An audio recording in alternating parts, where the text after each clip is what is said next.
chauffeur pour venir se mettre devant. Maintenant qu'il s'est mis devant, l'affaire s'est seulement endormie comme ça là. C'est-à-dire qu'à un moment donné, Mpaga, il faut arrêter. Je ne sais pas si tu avais mangé le détain ou qu'on t'avait mis dans le ventre, que tu dois manger toi seul.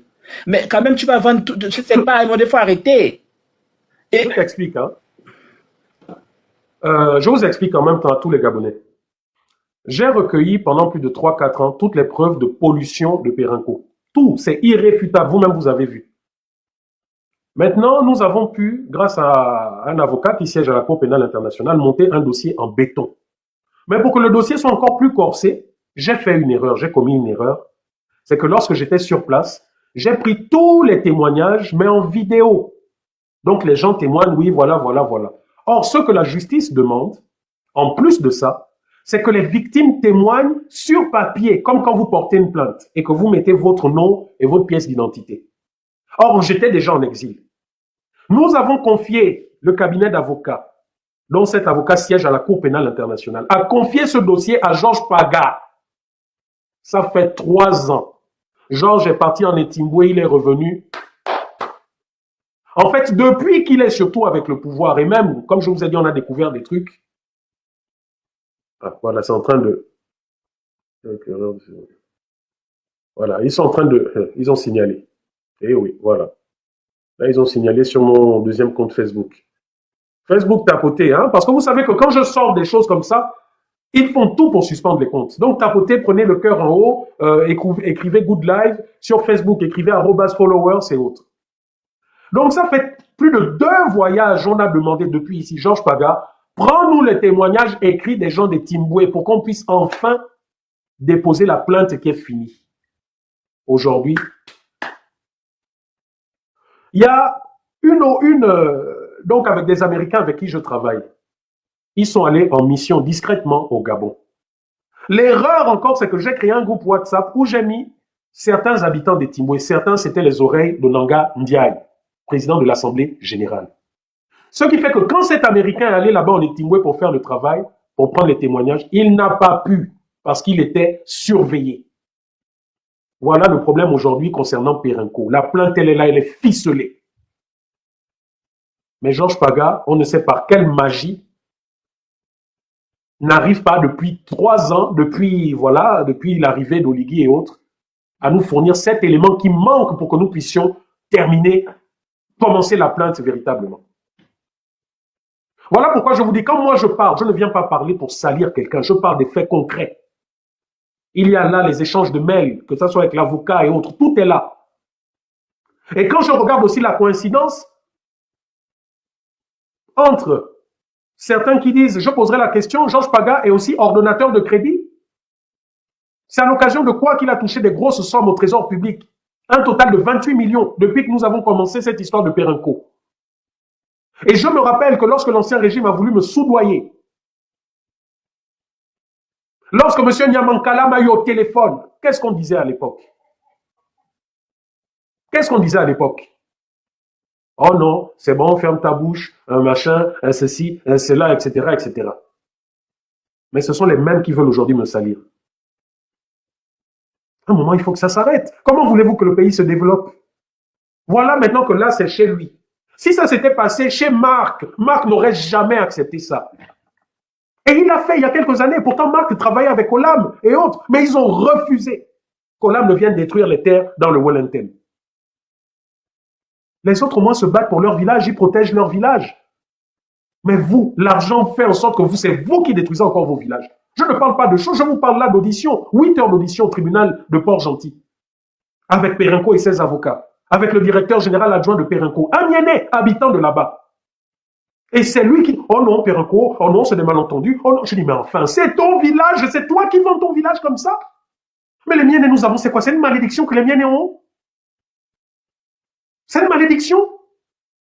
C'est bien de traiter les autres d'Anongoma, de ceci. Mais les Anongoma que vous traitez là, eux au moins, ils savent que, qu'il pleuve ou qu'il neige, qu'ils soient opposants, qu'ils soient machin, quand on parle de leur terre, on ne touche pas à ça. Mais nous, regardez, allez-y à Rallier. Rallier ressemble à quelque chose? Rallier où il y a la royauté Nkomi, où il y a encore les reliques, la cloche là-bas. Quand c'est pour aller faire des sacrifices, or que Pérenco vienne faire des sacrifices, il faut 3 millions pour mettre sur la cloche de l'ancien roi. Oui, là vous êtes fort. Mais le reste là, rien du tout. Une honte. Mais c'est vous là que, oh, on est mienné, on est mienné. Vous ne pouvez pas défendre vos terres. Vous ne pouvez pas imposer le respect. Libreville, là-bas, n'en parlons même plus. Non, à un moment donné, c'est trop. C'est pas du tribalisme, mais nous tous, nous sommes tous Gabonais, mais nous avons d'abord quelque part un chez nous. Mais tu ne peux pas vendre ton chez toi et puis tu es là maintenant dans le... Hein? Les Gabonais se moquent de nous, se moquent de ceux qui sont à Libreville. Oh, où sont vos villages? Vous avez vendu vos villages. Voilà maintenant que là, en Intimbwe, c'est ce que vous êtes en train de faire. Vous n'avez pas honte? Vous n'avez pas honte? Moi, ça me fait mal. Je vous dis, ça me fait mal. De savoir que nous avons tous une richesse Allô? culturelle.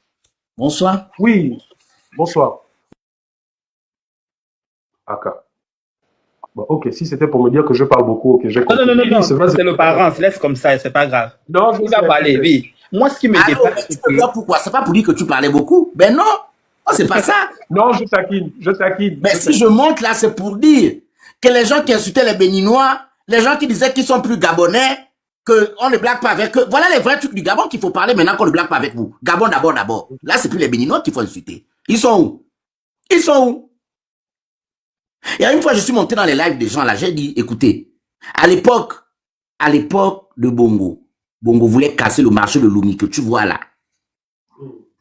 Sinon, si les gens comme nous autres là, on cherchait l'argent des partis là, autrement on est là-dedans, tu comprends. Mais que cela ne tienne. Moi, je ne vis pas, déjà la richesse, je ne cherche pas la richesse moi dans ma vie. Je cherche la paix et la santé, que Dieu me donne la paix et la santé longue vie. Donc, pour la petite histoire, pour casser le marché de Lomé, on allait s'intercaler, en fait, on allait faire justice. On a dormi au marché de Lomé. Nous, là, on a dormi au marché de Lomé pendant une semaine. Je ne peux pas citer les noms de certaines personnes ici, là. C'est grâce à nous autres, là, qu'on n'a pas cassé le marché de Lomé. Pour casser le marché de Lomé, il fallait faire des cérémonies, demander pardon. Et Bongo a fait sortir de l'argent. C'est là où on a cassé le marché de Lomé. On a refait le marché de Lomé, là. Mais les Gabonais que j'entends parler dans les réseaux qui insultent les gens, oui, les Béninois, là, c'est les Béninois qui vont casser, enlever les autochtones dans leur terrain. Mais c'est dommage. Tu sais, tout ce qui se passe de nos jours là, c'est de l'argent. C'est l'argent. C'est l'argent. Vos activistes qui étaient ici là avant, qui sont maintenant là-bas, tu les vois encore parler. Ils ne parlent plus. Ils sont dans les couloirs, dans les grosses voitures et tout ça. C'est ce qu'ils cherchaient. Mais tout ce que moi je peux dire, hein, vraiment, ça va pas mettre longtemps. C'est ce que les gens oublient. Ali Ben, c'était comme ça, non? Est-ce que ça a mis longtemps? Tout à fait. Les mêmes miennes là, tu as vu comment, la même chose, comment ça revient? Les mêmes miennes là, qui ont fait les cérémonies à Port-Gentil pour recevoir leur président. On est aujourd'hui, on est en train de les casser. Exactement. Et Thibault est en train de les casser. Je vois là sur les réseaux là, j'ai vu le chef d'un commis qui est en train de se réunir, les machins. Mais vous ne parlez pas. Inkalisani, Anaya Nobobo, vous avez tout eu là. Vous ne parlez plus. Je vais vous montrer. Je vais vous montrer les images de la réunion d'aujourd'hui. Parce qu'il y en a peut-être qui pensent que je suis en train de blaguer. Je cache d'abord. Et quand tu vas parler, on va dire, oh, tu es activiste, tu es machin. Mais le pays est en train de se... Et tu comprends, les gens, il faut revenir au pays. Hein, il faut revenir au pays. Moi, je vais revenir au pays, au Boutandé. Oui. Voilà la réunion en question, là, aujourd'hui. Voilà la fameuse réunion qu'il y a eu aujourd'hui. Donc, je ne suis pas en train d'affabuler. Moi, lorsque je parle, je ne suis pas dans le Congo-Ça. Attendez, je vous montre d'autres. Voilà Ozouri. Voilà l'endroit où il y a eu la première tête de puits de pétrole. C'est là, c'est Ozouri, là. Regardez. C'est là.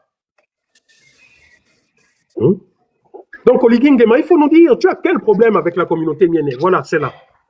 Mais ma chérie, tu dis marcher, ils ne pourront pas marcher. Ce sont eux qui ont vendu. Qui vont encore marcher à l'heure là? Ils ne peuvent pas. Ils ont déjà l'argent dans les poches. Ils ne peuvent pas marcher. Ben non. Là, la première chose qu'Oligui va faire, il va contacter les Ping, tous ces gens, Michel et Songué, pour que toutes ces personnes puissent calmer. Regardez, vous voyez là. Qu'ils viennent encore dire que je suis en train Et tout ça, c'est les pauvres qui souffrent. Et tout ça, c'est toujours les pauvres qui prennent les pots cassés. Tu as ta petite maison, tu as ta petite vie. Il y a Yono que tes grands-parents t'ont laissé tes parents. Mais c'est dommage. Oui, là. Donc, j'appelle tous les habitants. Donnez-moi toutes les informations possibles. Je vais saisir la justice, soit américaine, soit française ici. Ça, là, les avocats aiment ce genre d'affaires-là. Ils aiment ce genre d'affaires avec plaisir. Donc, battez-vous, donnez-moi toutes les Mais informations. tu as vu les retombées? Tu as vu les retombées à Moni? Tant eux qui ont fait les grandes cérémonies. Voilà, regardez Richard Djami. Je vous ai dit, non? Vous voyez? C'est bien Richard Djami, il est là. Là. Hein? L'Ani TTC. Regardez celle-là, c'est elle qui était maître de cérémonie ou je ne sais trop quoi. Et là, derrière, voilà l'Américain qui est là. Le directeur général de DESC ou je ne sais pas quoi, là. Le voilà, là. Donc, moi, je veux savoir, nous avons des journalistes d'investigation, il paraît, au Gabon, partout dans le monde. Ils sont où? Ils sont où?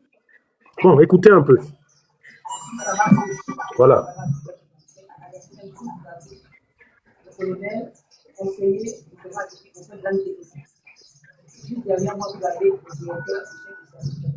Hein? Donc, vous n'allez pas toute une vie comme ça. Vous n'allez pas toute une vie comme ça faire du mal aux Gabonais comme vous êtes en train de faire. Ce n'est pas possible.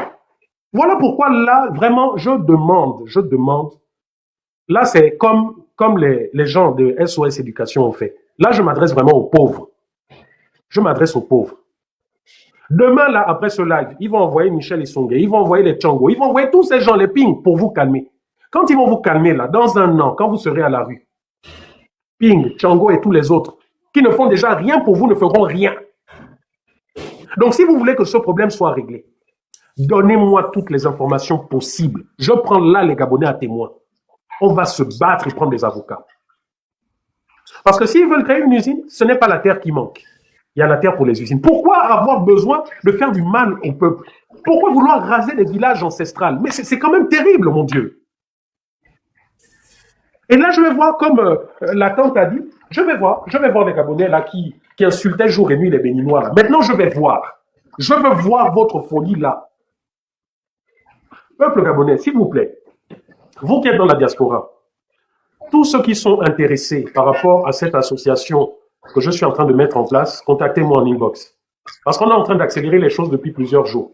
Hein? Contactez-moi en inbox d'urgence. Ceux qui veulent faire partie du bureau, ceux qui veulent faire partie des membres fondateurs, contactez-moi. Les aventuriers, abstenez-vous. Les chevaux de Troie du pouvoir qui pensent que vous allez profiter, abstenez-vous parce que vous allez vous casser les dents. Il n'y a aucun espionnage là que vous verrez ou que vous pourrez renvoyer à Libreville. C'est une perte de temps, je vous le dis. Donc, je vous demande vraiment, moi, je ne vais pas être un activiste qui va passer toute sa vie sur les réseaux sociaux. Le combat, ce n'est pas les réseaux sociaux. Les réseaux sociaux, c'est délivrer un message, mais le combat, il est ailleurs. Quand j'étais au Gabon, j'utilisais les réseaux sociaux pour communiquer, mais le combat, il était sur le terrain. C'était aller recueillir les preuves. C'était aller, lorsqu'il fallait parler au FMI ou à la Banque mondiale, lorsqu'on disait sur papier que tel projet était fini, c'était montrer les preuves que ce projet n'était pas fini, et c'était faire tout le Gabon. C'est ça de l'activisme. L'activisme, c'est pas venir diffamer sur les réseaux sociaux, insulter, parler des choses en dessous de la ceinture. Je suis arrivé ici en France et j'ai fait également de l'activisme. Et là, maintenant, on va passer à un autre niveau. Parce qu'il faille qu'on aille maintenant aller. L'Assemblée nationale, il y a la Commission africaine. L'Élysée, il y a la Commission africaine. Et nous avons les médias avec nous. Donc, il faut que cette lutte que nous menons sorte des réseaux sociaux. Voilà pourquoi vous m'avez vu depuis un moment, là, j'essaie de faire les plateaux de télé. Même si ça énerve les uns et les autres, c'est pas grave. Même si on nous insulte de tout, c'est pas grave. Il n'y a plus d'insulte. Je peux poser une question? Oui, vas-y, ça. Je demande, l'usine, on ne peut pas construire ça en Ngoni? On est construit en Ngoni. Chez lui, là-bas, dans le cantonnier, on ne peut pas construire là-bas? On peut pas construire. Non, on ne peut pas parce que là-bas, les habitants aiment leur terre. Mais ce que le frère dit là, c'est vrai. Moi, je t'ai. En Ngoni, on ne construit rien. C'est seulement chez nous là-bas. Les maisons abandonnées à France-Ville, des maisons abandonnées des hectares. Tout le monde en ville à Libreville. Moi, j'étais à France-Ville, moi. Il y a même des usines à l'entrée de Bongoville. Si vous allez à l'entrée de Bongoville, vous avez une usine qui fabriquait des tables plastiques, des chaises abandonnées. Vous avez les usines de Lemumba à l'entrée de l'Éconie où on fabriquait le manioc, tout ça, abandonné. Si vous allez à Kabaga, vous avez les usines qu'Alexine Douna, pour la transformation de manioc, avait mis en place, abandonné. Si vous allez à Souba, il y avait un projet de pisciculture au lac de Souba. Tout est là-bas, abandonné. Non. Mais la France, c'est chez nous où on vient tout casser. Mais au Hollandais, on ne peut pas construire là-bas. Ils n'ont pas besoin d'usine. Il n'y a que Soubaga là-bas. On ne peut pas construire là-bas. Toi, tu parles d'abord, regarde, il quitte Port-Gentil pour aller construire à Etimboué. Vous laissez d'abord Port-Gentil même. Port-Gentil, là où vous avez fait les usines, des vrais trucs. Non, il y a un Tchengue qui est là-bas. Allez construire en Tchengue. Développer un Tchengue. Tout ça là, non. C'est parce que non. l'impôt, les miennes, C'est pas c'est l'incommis, là, c'est l'incommis. Tu as vu quand ils sont allés inaugurer l'aéroport? Non, mais il n'y a pas que l'incommis. Il y a quelques années, en mission avec le Conseil économique et social, avec M. Nikes Moulongi, je suis allé jusqu'à Sogara, où les tombes ancestrales au Rungu étaient détruites par les Libanais qui construisaient des maisons.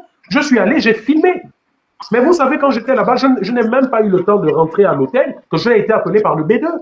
Oui, monsieur Rekula, on apprend que vous êtes en train de filmer, machin. Et c'était qui? C'était Gabriel Chango. Puisque le lundi, il a pris l'avion, il est venu se plaindre à la présidence que Rekula est venu filmer, il parle de moi. Ce qui m'avait sauvé là, c'est parce que j'étais en mission officielle pour le Conseil économique et social. Via l'ONG Croissance, avec l'ONG Croissance Seine de Nikes Moulombi. Donc je vous parle des tombes qu'on détruisait, tout ça, les images sont encore là. Moi j'étais à Libreville, on a détruit les tombes. Les Orungu, toi tu n'as pas de Orungu là. Les Orungu ne se lèvent pas maintenant, les commis et les racigas. Ils ne se lèvent pas. C'est là où il faut se lever maintenant. C'est là où il faut se lever. Les chefs des commis sont où? Ils ont fait des grandes cérémonies, aller inaugurer l'aéroport là-bas, Renjambi. Maintenant on est en train de vous prendre. Tu as vu la malchance là, c'est comme ça. Avec Ali Ben c'était comme ça, non? Allez donner les bénédictions. Libreville, c'est la même chose. L'Impongoué, ils ont vendu le pays. Maintenant, c'est la raison, on insulte tout le monde. Tu te rends compte qu'il y a le pétrole à Port-Gentil, mais la majorité des Port-Gentil, elles sont pauvres. Les gens, quand ils viennent à Port-Gentil, oh, c'est ça votre Port-Gentil, les miens, Port-Gentil, c'est un grand village. La honte, mais c'est là où toute la richesse du pays, plus de 70% du pays, ça part. Mais à un moment donné, quand même. La famille, excusez, hein, pour ceux qui prennent le live en cours, ce n'est pas un live tribaliste. C'est juste que les villages sont en train d'être détruits. Donc, je suis en train de dire qu'avant que les autres frères du pays ne viennent vous prêter assistance, vous-même, levez-vous. Vous-même, levez-vous. En tout cas, il a commencé à Libreville, non, Bernard. Donc, il va continuer, ça va dans le Gabon, c'est tout. Non, mais Ngoni depuis là. Pour dénoncer les affaires de Péranco. Ce sont les miennes et les habitants là-bas eux-mêmes les premiers à me combattre. C'est quand même terrible. Bon, à Kieni, il n'y a rien. On ne peut pas aller construire quelque chose là-bas. Il n'y a rien à Kieni. Bon, à vous je vous montre rapidement. Prenez la parole, hein, sur tout ça. En tout cas, il doit aller construire là-bas, oh, parce que moi, je suis déjà dépassé. Moi, ce que je ne comprends pas, c'est que il part casser là-bas. Déjà, il y a un problème dans ces zones-là. Un problème qui n'est pas résolu depuis ces dernières années et les années antérieures. Pourquoi? Parce que quand on avait décidé d'installer les compagnies pétrolières dans ces zones-là, on était censé développer ces zones, il devait y avoir des écoles, des hôpitaux, tout ça. Il y a des financements qui ont été donnés. Ils ont détourné tout l'argent. Bon, les gens qui sont dans les zones là même, on est obligé de les évacuer par avion, par hélicoptère même, pour les envoyer à Port-Gentil ou à Libreville. Bon, je ne comprends pas. C'est-à-dire que les gens sont déjà dans la précarité totale. Le pétrole même survole, ça veut dire que eux là même, tout passe au-dessus de leur tête, en dessous, partout. Ça les oublie. Maintenant, on doit encore vous exproprier pour mettre dans la rue. Oh, je ne sais plus quoi dire avec ces gens-là. C'est-à-dire qu'à un moment donné, ça fatigue.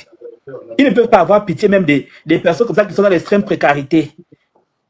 Donc là, ce matin, ils sont allés. Bernard, on t'écoute, tu es au téléphone. Non, excusez-moi, attends, je coupe le micro. Voilà.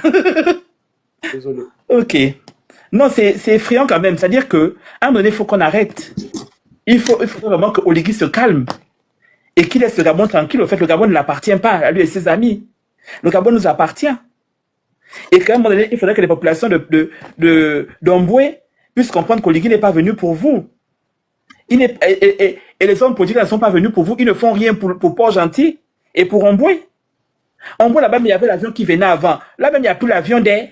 Je ne sais pas s'ils ont même remis ça. Parce que le terrain qui servait de l'aéroport là-bas, les gens se sont partagés le terrain là.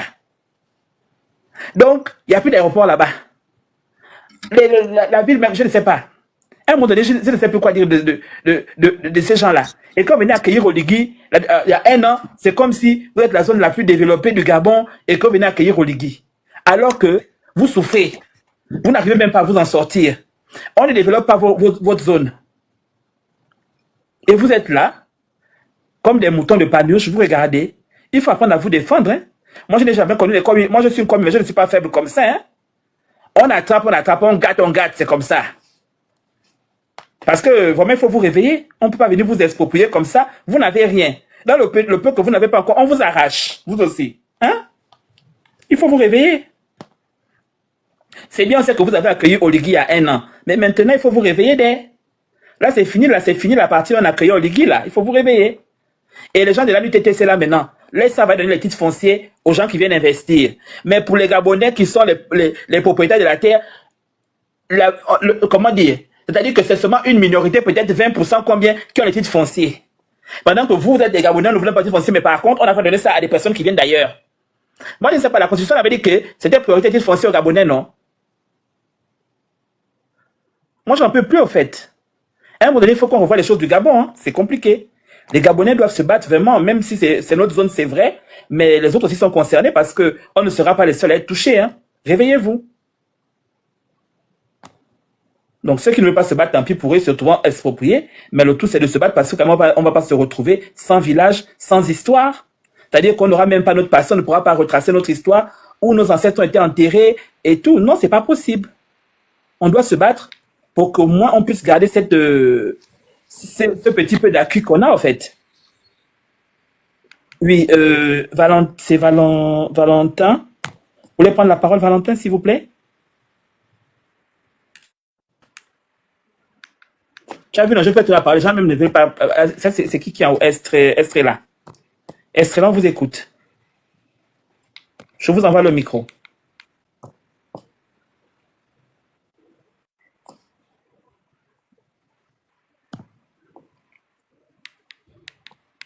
Nifasa, tu vas aller raconter tes bêtises au Pakistan. Et après, on ne pleure pas, c'est interdit de pleurer. Ensuite, Ronnie, je vous écoute, Ronnie. Vous voulez prendre la parole?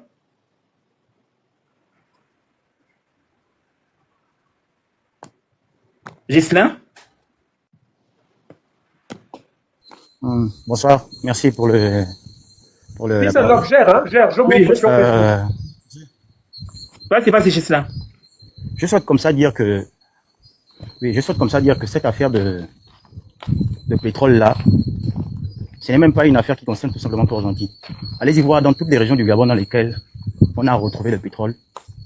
C'est des zones, je vous assure, que ce soit dans l'Angounier comme dans le Goué maritime. Vous pouvez même pas vous imaginer un seul instant qu'il y a le pétrole là. C'est que la production de Périnco est à 50 mètres.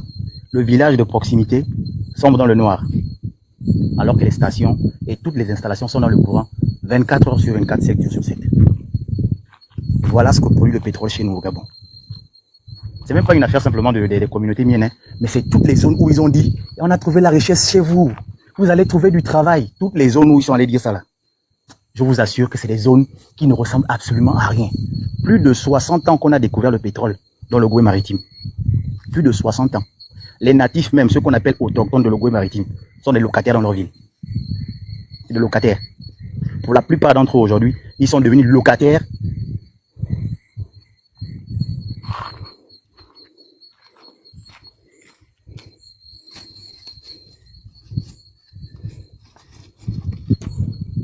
Tu viens écrire ça. Donc, c'est la diaspora de développer le Gabon pendant que le Gabon a des richesses dans son sous-sol et qu'il y a seulement une petite partie de la population qui s'accapare toutes les richesses. Et toi, tu veux que la diaspora vienne construire le Gabon. Mais tu as envoies de l'argent pour construire le Gabon. Mais tu es sérieux? Où vont les financements que Oligui ne fait qu'aller prendre, aller s'endetter, prendre les crédits à gauche, à droite? Où vont ces sommes d'argent? C'est bien de venir faire au Bangam. Mais quand tu viens écrire tes conneries, là, il faut apprendre à respecter les gens, tu as compris? Et même, il y a beaucoup de personnes, il n'y a pas que notre zone, au fait, qui est impactée. C'est tout le Gabon. Aujourd'hui, les Gabonais qui étaient heureux de rester chez eux sont obligés de partir à l'étranger. Alors que les sous-sols, on a beaucoup de richesses dans nos sous-sols. Et ça peut se faire à tous les Gabonais, nous ne sommes pas nombreux. Et toi, tu viens écrire tes conneries, tes niaiseries. Apprends à respecter les gens, s'il te plaît. Vas-y. Ghislain.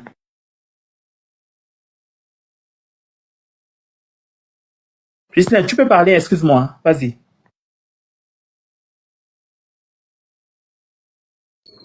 Donc, je disais comme ça que ce problème-là est tout simplement lié aux élites, même de ces provinces-là, qui sont férocement cupides. Ils sont cupides, mais à un niveau à dépasser le ciel et la terre. C'est que les gars, ils se sont complets dans un système dans lequel, tant que eux et les deux proches de leurs alentours mangent, ils s'en foutent de savoir qu'il y ait 1000 personnes qui ne gagnent absolument rien. De toutes les façons, déjà même eux, une fois qu'ils commencent à gagner leur part, ils quittent la ville dans laquelle ils sont natifs. Ils viennent s'installer à Libreville. C'est là qu'ils viennent bâtir les maisons. Donc tout ce qui se produit et qui se passe là-bas après, ça ne leur intéresse plus. Mais allons-y savoir que c'est pas les multinationales qui viennent dans nos provinces qui doivent venir construire chez nous. En vérité, eux, ils viennent pour leur exploitation. Eux, ils viennent pour leur exploitation. Et c'est plutôt aux natifs même eux-mêmes qui devraient pouvoir exiger, en contrepartie des richesses qu'ils retirent chez eux, quelque chose. Mais on a des peuples, la plupart des peuples dans lesquels il y a le pétrole là, c'est des gens tellement passifs. C'est des gens tellement passifs que je ne sais même pas. Ils ne se contentent même pas du peu, ils ne se contentent de rien en fait. Ghislain, Eux, ils ne se contentent de laisse-moi te rien. dire que De rien. si les gens sont passifs, ils ne sont pas passifs là-bas. Hein. Il y avait eu une rébellion dans certains sites. Hein. Moi, je me rappelle d'une zone, il y a eu la rébellion, mais on a envoyé les gendarmes mater la population. Mais ça, on n'en parle pas à la télé. Donc, passif, oui, mais les Oui, gens c'est passent pas quand même. oui, Hein. c'est vrai, ça c'est aussi des faits d'histoire. C'est Parce pas que tu faux, vois, c'est souvent des faits même au d'histoire niveau et ça a de, même au niveau de toujours été comme ça l'embauche, lorsque même justement au les niveau gens de sont l'embauche, ils avaient normalement demandé à ce que le travail qui est proposé par les sites pétroliers soit donné en priorité à certaines personnes de la zone. Mais ce qui n'était pas le cas, les gens se sont rebellés à cause de ça. Ils ont quand même essayé de mettre quand même certaines personnes dans certains postes. Mais bon, ils essayent de faire, ils ont quand même fait le peu qu'ils pouvaient faire, mais c'est pas assez.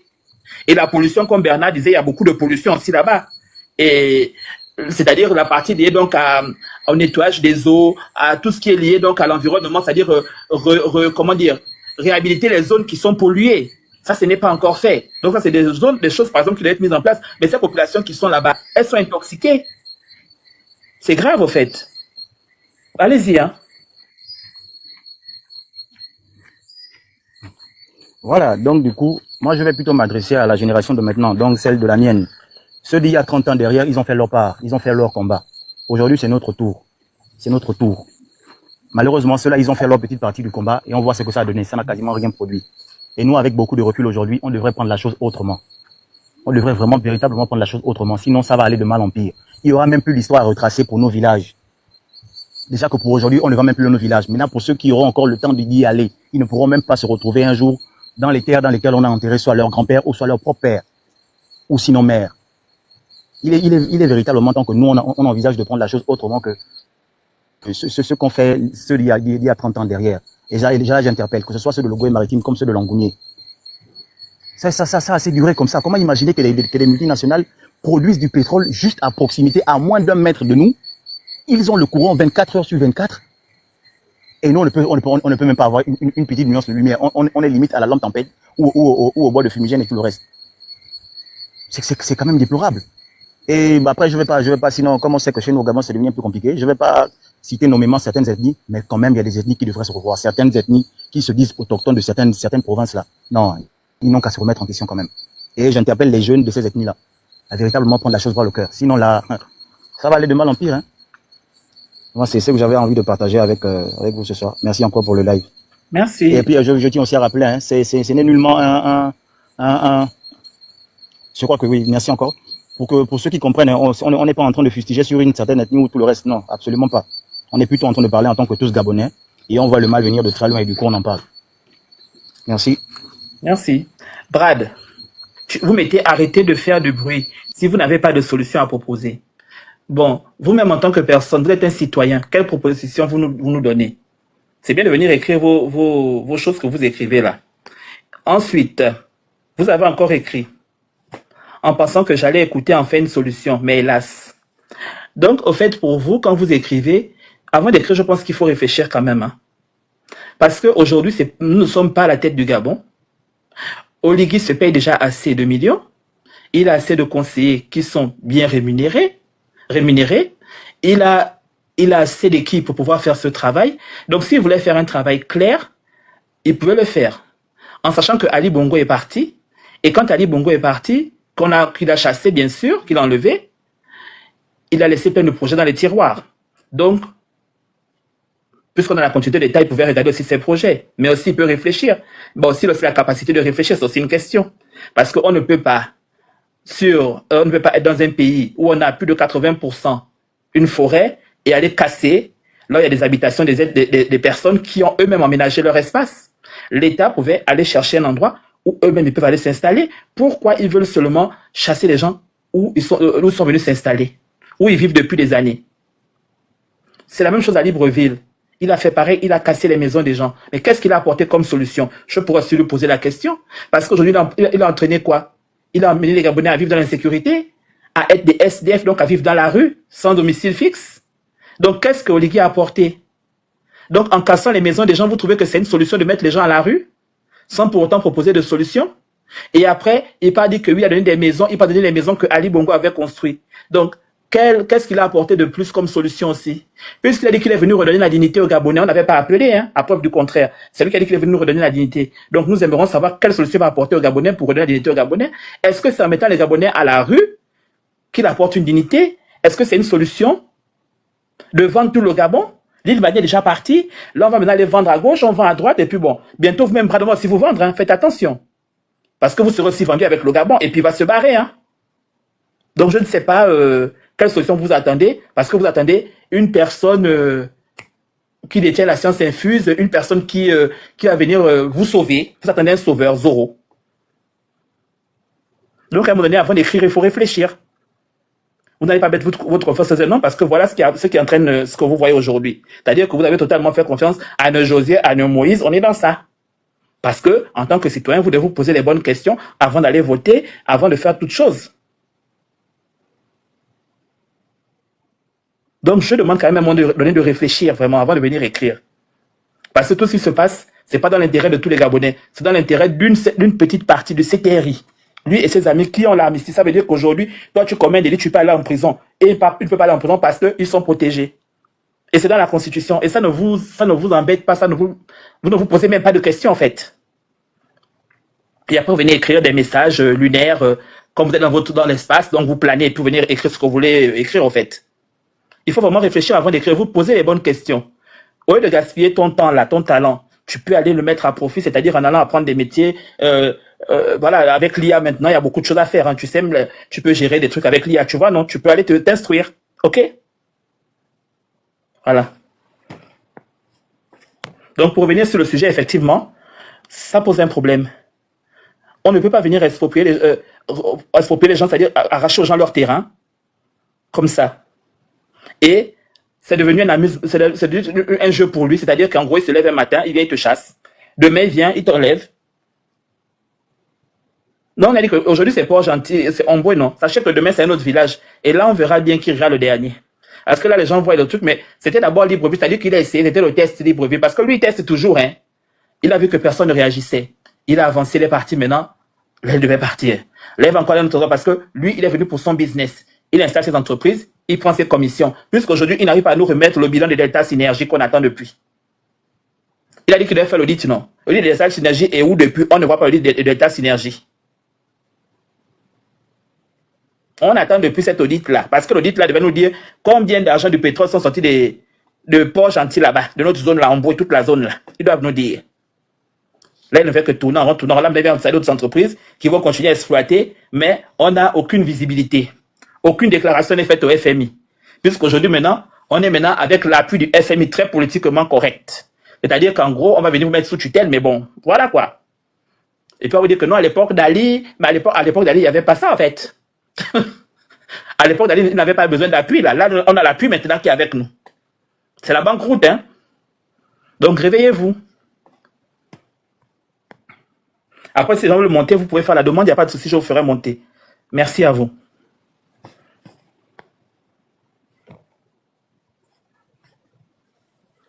Bon, je vais vous faire écouter quelque chose quand même pour voir quand Oligui est parti à Omboué.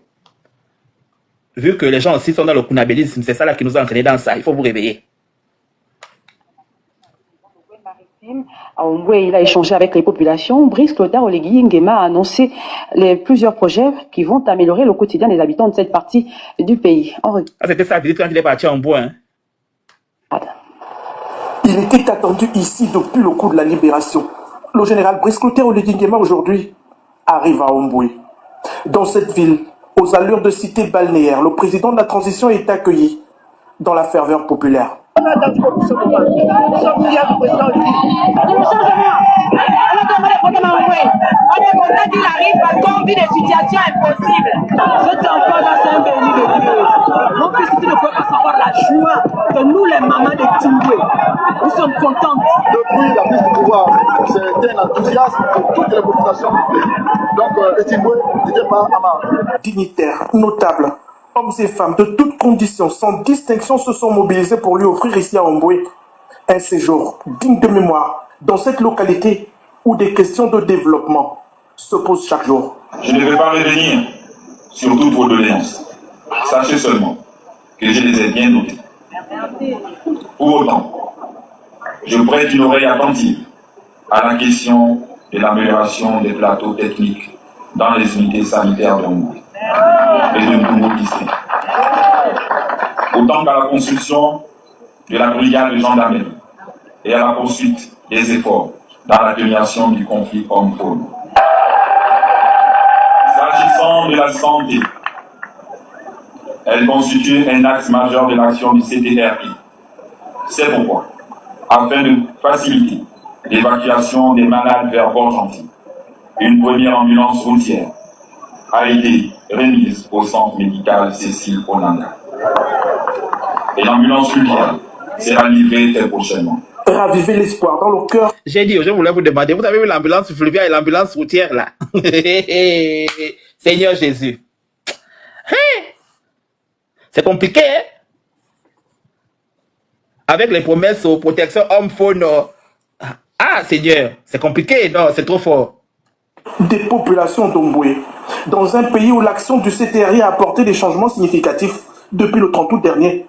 L'essor vers la félicité ici se conjugue désormais au présent. Aujourd'hui, je voudrais prendre l'engagement de redonner ces lettres de noblesse au département de Timbo. Lettres de noblesse, c'est foutre les gens à la rue. Départant la province de Omboué-Maritime, souvent considérée à tort ou à raison comme frondeuse. Vous savez ce qui m'est lié à l'Omboué-Maritime, à Port-Gentil, où j'ai passé ma jeunesse au lycée d'État. Comme vous, je veux retrouver l'Omboué-Maritime de ces belles années. Je veux retrouver le Nandibo qu'a chanté le doyen Pierre Claver à Kény. Ici, dans le chef-lieu du département de Timboué, le général Brice Clotaire Oligui Nguema est venu au plus près du quotidien des habitants. Il a vu, il a entendu. Ouais, le travail des journaleux. Ah donc, Alex, J'ai dit, please. On nomme Wino Etana. Wetana? Onyambe? J'ai vu la fille d'Adolé qui est en train de dire que c'est une vidéo qui dure depuis la transition. Mais depuis la transition, non. C'est le 31 octobre 2024, c'est ça? Maintenant, ils ont vu les ambulances là-bas. La maman a dit que tu es notre enfant, on attendait ça depuis, vraiment. Il est arrivé à 9 jours. C'est ça là qui est là. Anyambirera. L'ambulance fluviale ou l'ambulance routière est où? Je ne sais pas. Le problème que la communauté, les communautés miennes ont, que ça soit en Etimboué, que ça soit dans le Moyen-Ogooué, c'est que nous sommes des peuples de l'eau. Tous nos villages sont enclavés dans des lacs, dans des ceci. Mais depuis l'indépendance du pays, les villages des peuples miennes sont restés au même état. Omboué, là, les gens parlent aujourd'hui d'Omboué parce que bon, il y a eu deal, on ne sait comment, ou avec les Chinois ou quoi. Ali a mis le pont là. Aussi, Sainte-Anne, avec les premières écoles des missionnaires là. Oui, Sainte-Anne. Sainte-Anne. Et tu sais que Sainte-Anne là, tu sais qui a construit Sainte-Anne? C'est celui qui a fait la tour Eiffel. Ah oui. Et l'histoire de Sainte-Anne, en fait, Sainte-Anne là, cette église là ne devait pas être construite là, ça a été une erreur. Je reviendrai peut-être sur ça, parce que là aussi j'ai filmé, j'ai un document spécial sur ça. Donc vous voyez que toute cette zone-là a été enclavée, les villages à Congo, tout ça là, on ne peut pas aller dans ces villages par la route, sinon c'est extrêmement compliqué. Vous allez dans le Moyen-Ogooué, pareil, chez ma famille maternelle.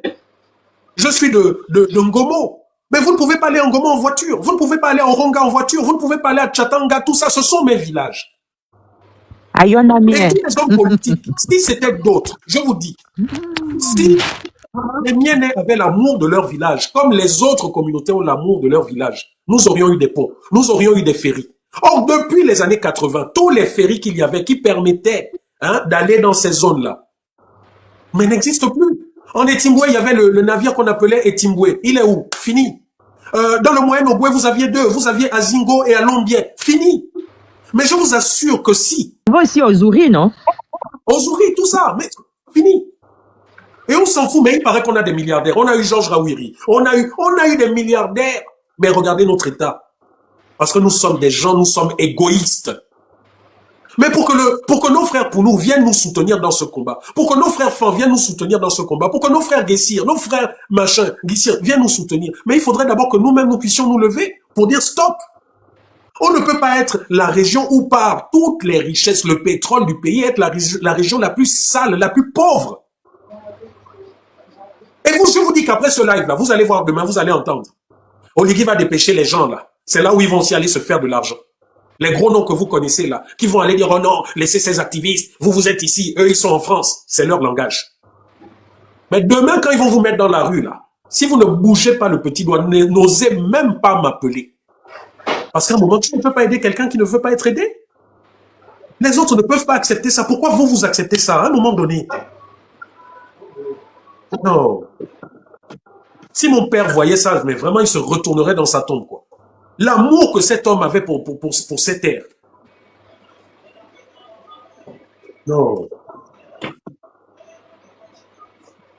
Donc, si quelqu'un veut prendre la parole, sinon on va arrêter le live. J'ai dit ce que j'avais à dire. En tout cas, qu'Oligui sache que ça, là, c'est une affaire personnelle. S'il veut que je laisse ça, qu'il aille d'abord raser complètement Ngoni ou bien qu'il aille raser Abissok là-bas. Mais ça, là, j'en fais une affaire personnelle. Enfin, c'est pas la terre qui manque dans ces endroits. Vous venez faire des études, les gens sont là depuis des siècles. Les gens vivent là. Non seulement vous ne leur apportez ni eau, ni courant, ils se battent pour vivre là avec toutes les difficultés. Pas d'hôpital. Et vous venez encore leur faire ça. Mais enfin, c'est quoi ton problème, Oligui? Tu as quelle haine? Tu as été bouché par une femme née là-bas dans ta jeunesse ou quoi? C'est quoi ton problème? C'est quoi cette vengeance en fait? Les chefferies là. Toutes les chefferies. Votre force, c'est seulement pour soulever les gens, donner vos bénédictions, remettre les clés de ceci ou les pagnes ou enfin. Oh, en tout cas. Onyambe, oh, onoma wino. Non, mais vraiment, Onyambe. vraiment. Oligui Vraiment. Onyambe. Donc les promesses, Anne-José, Anne-Moïse, là, voilà ça qui est là. Mais les promesses, là, il a fait les promesses là partout dans tout le Gabon pendant la transition là. Aucune promesse n'a été tenue, hein? C'est ça. Aucune. Des gens qui viennent écrire pour dire que c'est les solutions, voilà les solutions qui sont là. Il faut demander à votre Moïse, Anne-José, là. Pourquoi le FMI maintenant veut donner appui là-bas pour venir l'encadrer là-bas? Parce qu'il ne sait pas gérer. C'est pourquoi ils sont là. Et puis parce qu'il veut il va aller emprunter l'argent. Ah non, ça passe. Il n'y a pas de Bluetooth. Non, c'est bon, ça passe. On entend très bien. Donc voilà un peu ce que moi je tenais à dire par rapport à cette situation. Franchement, réveillez-vous. Oligui a assez marché sur vos têtes, sur nos têtes. À un moment donné, il doit rendre des comptes.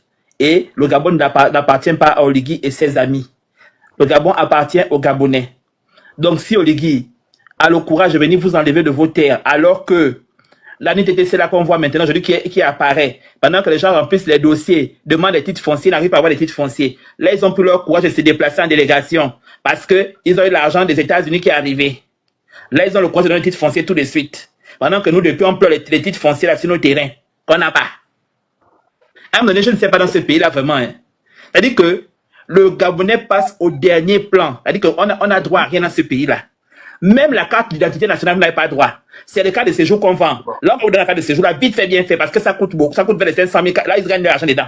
Mais si c'est votre carte d'identité, là, il n'y a pas. Ils vont dire que vous avez la NIP, là, le numéro, là, c'est bon, partez avec ça là-bas. Là, maintenant, comme ils ont dit qu'il y a trop d'argent maintenant, le permis de conduire, maintenant, c'est pas passé maintenant électronique. Donc, en gros, ils ne veulent plus dépenser d'argent. C'est-à-dire que pour nous, il n'y a pas d'argent, en fait. Pour eux, ça doit couler à flot. Mais moi, j'étais choqué, hein, parce que, bon, bref, je fais une bifurcation sur autre chose. C'est-à-dire que j'ai écouté l'autre là-bas qui parlait des enseignants, la ministre de la fonction publique, madame la pastoresse, qui nous faisait ces élucubrations comme d'habitude. Et son collègue dit, oui, mais on a prévu 12 000 postes pour cette année et tout. Mais alors que sur le protocole, c'est pas ce qui est dit. Les 12 000 postes, c'est pour tous les agents de la fonction publique et non pour l'éducation nationale. L'éducation nationale, c'est seulement 4 000 postes que le vice-président dit qu'ils ont prévus. Excuse-moi, Pis. Lenny, je pense qu'il faut écouter quand je parle. Non, c'est Karl Evrard Bombangou Moutsin. Je vois un commentaire là qui est en sourdine, je suis en train de le mettre. Il faut bien écouter ce que j'ai dit. Les premiers puits de pétrole qui ont nourri le Gabon, qui ont fait entrer le Gabon dans le concert des nations en tant que pays producteur de pétrole, c'est Ozouri, là, la première tête de puits de pétrole, en 1956. Après Ozouri, tu as eu des dizaines de têtes de puits de pétrole dans Etimboué, dans tout Etimboué. Jusqu'à Rali, à Iguela, là-bas, jusqu'à Iguelia, tu as même des réserves. On a plein de réserves qui n'ont pas encore été exploitées. J'ai vu, j'ai filmé. Ensuite, il y a eu plus tard Rabi Kunga, qui a été, en fait, ce qui a permis au Gabon vraiment d'entrer parmi les très gros producteurs de pétrole.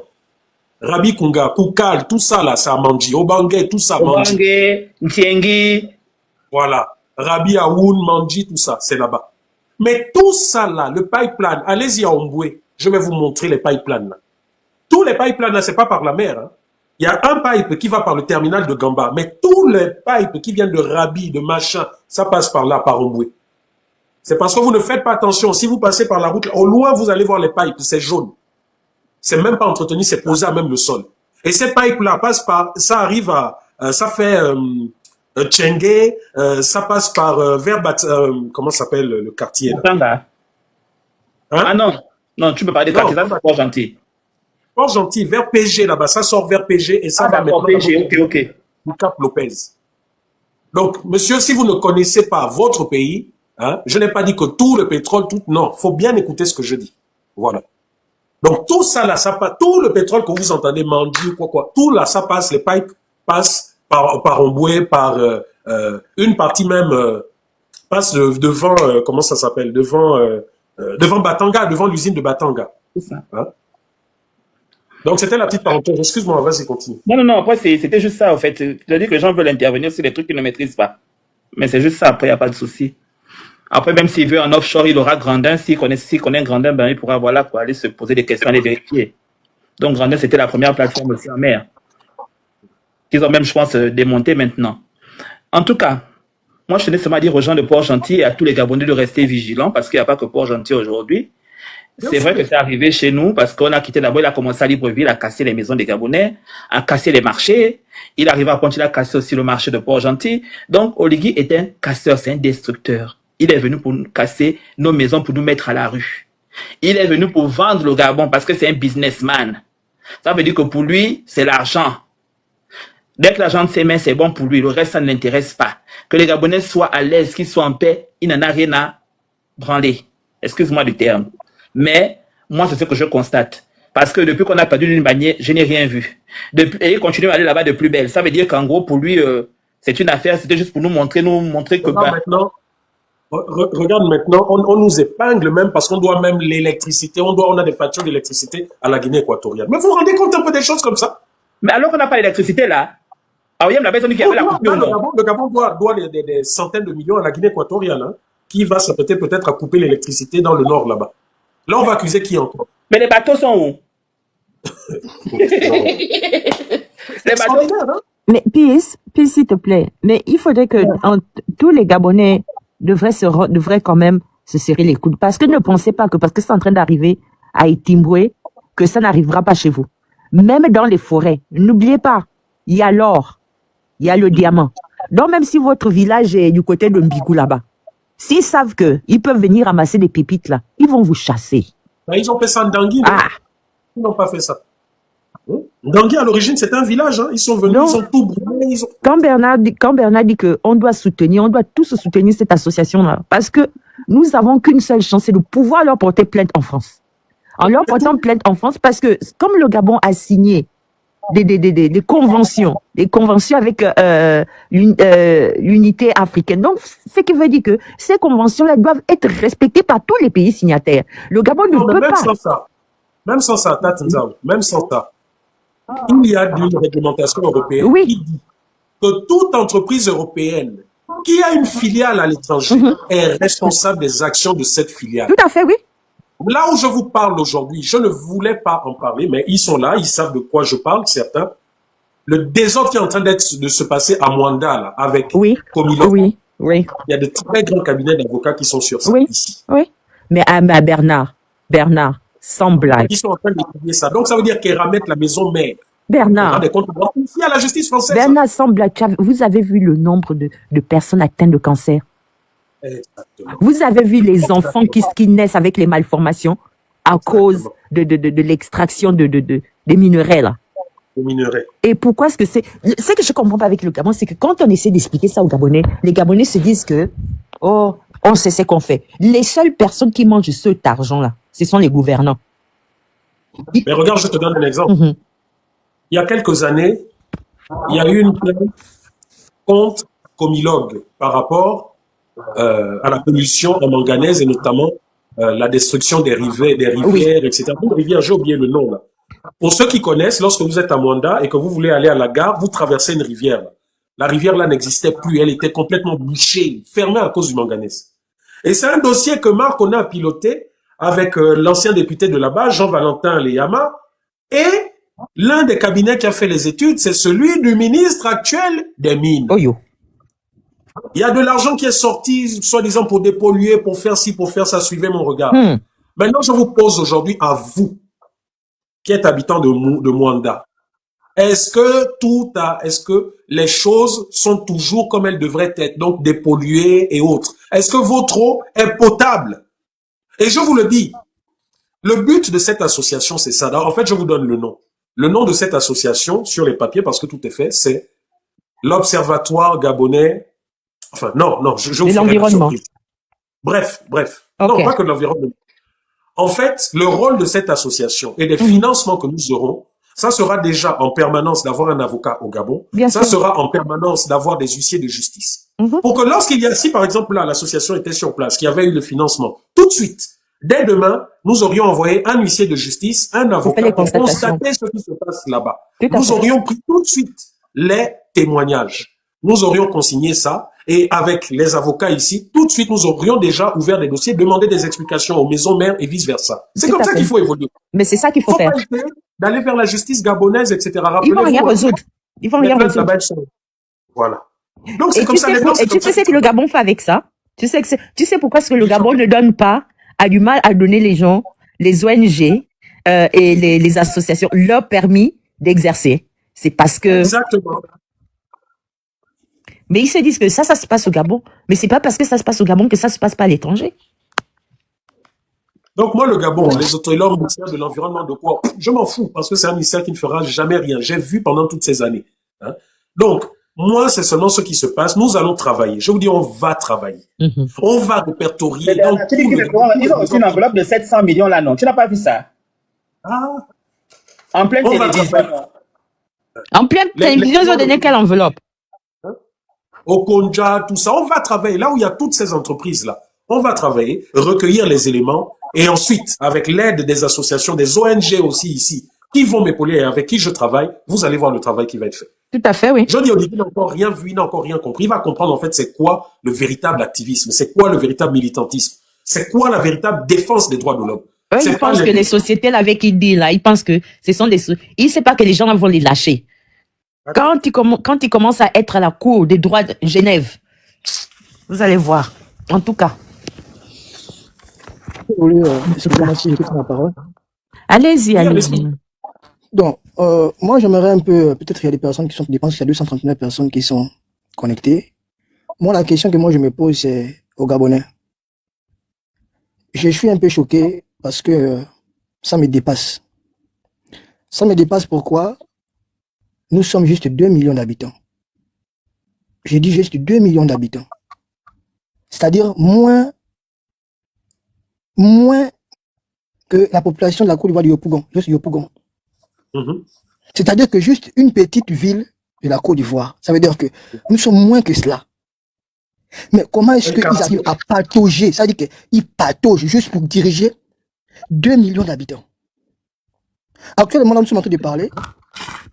OIM est dans l'obscurité depuis plusieurs jours. Actuellement, OIM est dans l'obscurité. Bon, il paraîtrait qu'ils sont partis ici chercher le courant Guinée équatoriale. Il paraît. Mais comment c'est fait? Moi, mon problème, c'est la population. C'est-à-dire que lorsque ces gens-là viennent faire des promesses, on fait ceci. Bon, ok, la première élection peut encore accorder. Mais ce qui est encore bizarre, c'est que lorsque la même personne peut revenir demandant qu'on les vote, vous allez encore voter. C'est en fait, moi, je suis vraiment dépassé. Je suis dépassé que mais comment c'est fait qu'un petit pays, on est en train de discuter les terrains, les gens ont du mal à avoir des terrains, alors qu'il y a énormément d'espace au pays. On va aller prendre des endroits qui sont déjà occupés alors qu'il y a la forêt dans le Gabon.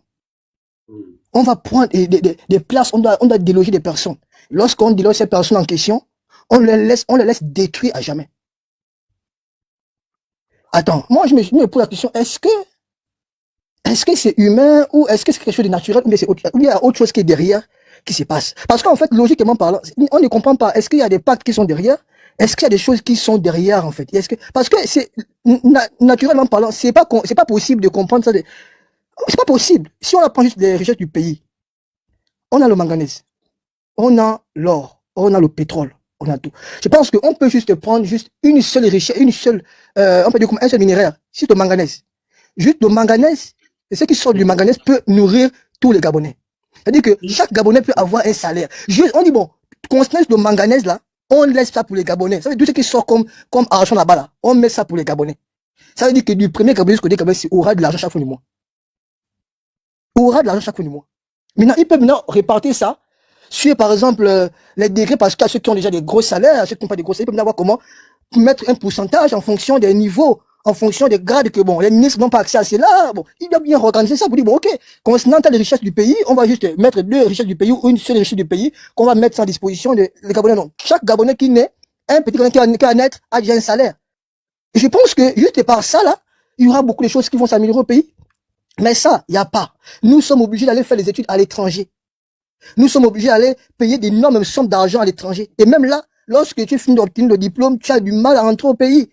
Parce que le pays, tu as peur. Tu as peur pour dire, bon, si je pars au pays, je vais souffrir. Je vais souffrir. J'ai du mal à parler avec mes parents, là, je vous parle parce qu'ils sont dans l'obscurité. Pour des combien de jours. C'est un problème qui date. Ils envoient des personnes pour pouvoir, on peut dire comment arranger, ils n'arrivent pas. Mais ça bloque où? Le problème, c'est que ça bloque où? Qu'est-ce qui bloque? C'est où le problème? Donc, nous, on me posait la parole. Mais c'est quand même, moi, c'est ceux qui sont en train d'écouter ou encore, ceux qui sont en train qui sont là, des gens qui, bon, moi, je suis pas trop quelqu'un qui, moi, je ne soutiens personne. Bon, je n'ai pas de parti politique. Je suis pas trop dans le parce que il y a trop de déceptions, en fait. Ça veut dire que lorsqu'on on est au-dessus de beaucoup de choses. On est beaucoup déçus. Parce que quand on voit, moi juste là, le chiffre, hein, moi c'est là le chiffre, un Gabonais 2 millions, on parle de 2 millions, peut-être même c'est même moins que ça. Peut-être dans les 1,8 million, c'est peut-être moins, il paraît que c'est 1,5 million. Il paraîtrait. 1,5 million pour des Gabonais, 1,5 million, 2 millions. Vous pataugez. Mais c'est déplorable. Bon, moi, c'est ce que moi j'ai vraiment voulu parler, mais vraiment, je n'ai pas voulu poser la parole, mais c'est écœurant en fait. C'est écœurant. Bienvenue au Gabon.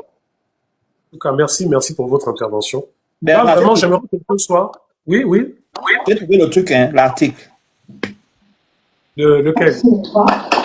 Le mercredi 4 février 2026, le Fonds de préservation de la biodiversité du Gabon a procédé à la remise de chèques de subvention à 18 projets environnementaux.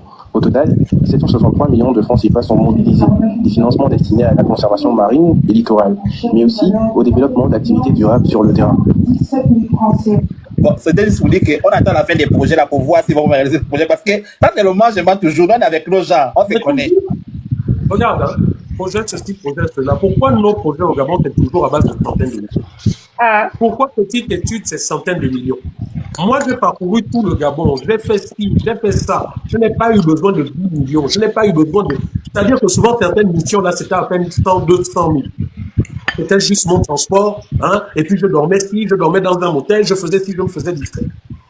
Mais eux, là, non, c'est... 763, hein, tu as vu, non, 763 millions. Non. Les gens là jouent avec les millions comme s'ils jouaient avec 1000 francs ou 500. Non, le pays là, c'est quelque chose. Et quand tu manges léger, c'est comment? Tu joues avec l'assiette, c'est comment? My God. Ok, il y a qui, monsieur ou madame qui a pris, hein, comment? Pacha. Pacha, allez-y, prenez la parole. Pacha? Donc, oui, je suis en train de... Ah, mais Pacha, je pensais qu'il y avait une autre personne, au fait. Ah, ok, mais il y a... Quel autre? Il peut... Léger. Monsieur Gislain, je crois, ou Léger. Ah, Gislain veut parler, il a redemandé. Ok, Gislain, vas-y, tu peux parler, il n'y a pas de souci. Gislain? Rebonsoir encore. Rebonsoir. Je vais tenter comme ça de m'accrocher au dire du dernier intervenant là. il vient de faire remarquer un gros fait. Il faut réaliser qu'on est juste 2 millions d'habitants. Donc, c'est que s'il fallait tout simplement prendre la classe actuelle des gens de notre pays, qu'il fallait les mettre à Yopougon.